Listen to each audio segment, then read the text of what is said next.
কি কোরআনের দাম বেশি না কোরআনের চাইতে আমার দাম বেশি? উনি চিন্তা করতেছে। আপনারা বলেন কোরআনের দাম বেশি কিনা? বলেন বলেন।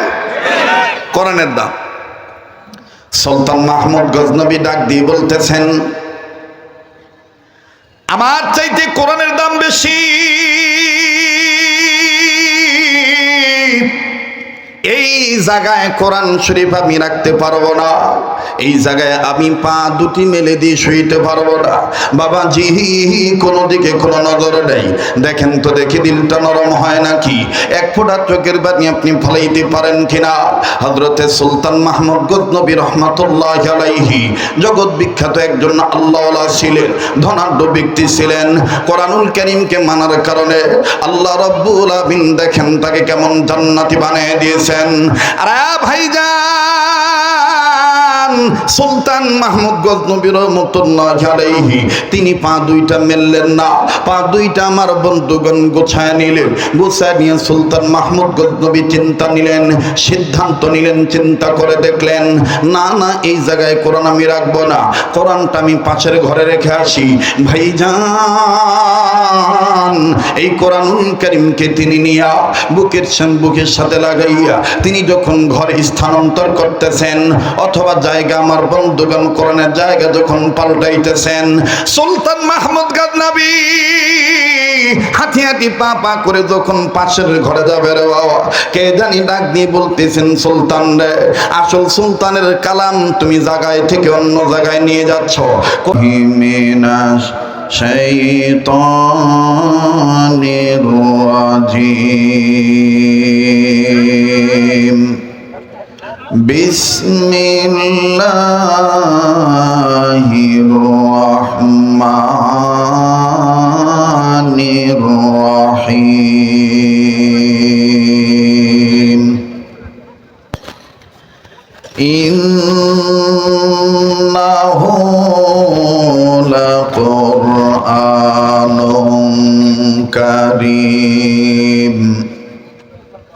وقال رسول الله صلى الله عليه وسلم خيركم من تعلم القرآن وعلمه أو كما قال عليه الصلاة والسلام। একদিন তোর মাটির দেহ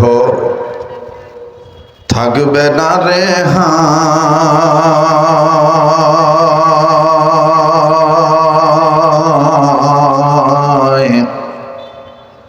মাটির দেহ মাটির মাঝে মিশবে রে ধুলায়। কিসের টাকা কিসের কড়ি তোমার, কিসের বাহাদুরি,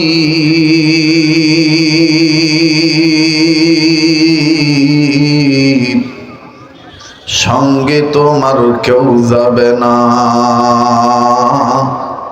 পুরুষ কিংবা নারী। তুমি মানুষ যেদিন মারা যাবে, ছেলে কাঁদবে মেয়ে কাঁদবে, কেঁদে বলবে বা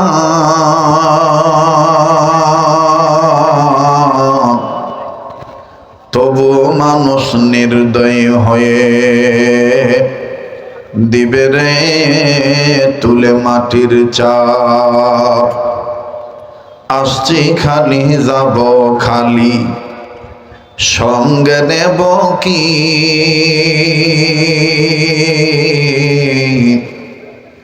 সঙ্গে যাবে দুইটি নাম,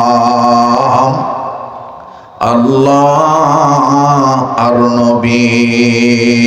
সবাই কালেমা পড়ে লা ইলাহা।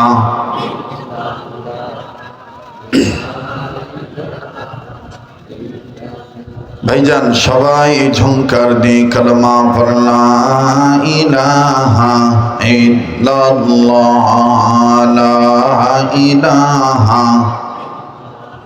আলহামদুলিল্লাহি রাব্বিল আলামিন। লা ইলাহা ইল্লাল্লাহর আওয়াজ জোরে দিতে কোনো সমস্যা আছে? তো সবাই ঝংকার দিয়ে কালেমা পড়েন লা ইলাহা